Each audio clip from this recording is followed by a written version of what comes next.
বিয়ের পর আমার শাশুড়ি মা আমাকে বলেছিলেন যে বৌমা তোমাকে কিন্তু নাক ফোটাতে হবে। আর আমার ছোট থেকে নাক ফোটানোই ছিল না। আমি ভেবেছিলাম যে আমি নাক কিন্তু ফোটাবো না। এখনও মানে আমরা এই 21st সেঞ্চুরিতে বাস করার পরেও অনেকের মনে একটা গোঁড়ামি রয়েছে যে নাক ফোটালে মানে স্বামীর মঙ্গল হয়। আমি জানি না এটা কজন বিশ্বাস করে বা না করে, তবে আমি এগুলো একদম বিশ্বাস করি না। আমি বিশ্বাস করি যে ভালোবাসা, শ্রদ্ধা, একে অপরের প্রতি বিশ্বাস, এইগুলো সবচেয়ে বড় মঙ্গল। এর চাইতে বেশি কিছু না। তবে যদি অলংকারের কথা বলি, অবশ্যই নাকে পরলে ভালো লাগে, কানে পরলে ভালো লাগে, হাতে পরলে ভালো লাগে। তো এগুলোকে আমি অলংকার হিসাবেই ধরি। আর মেয়েদের কাছে সবচেয়ে বড় অলংকার হলো তার স্বামী বা তার হাজব্যান্ড।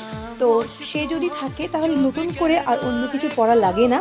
তবে আমরা একটু অন্য কিছু তো পরতেই পারি, তাই নাকের মাঝে মধ্যে চাইলেও পরা যেতে পারে।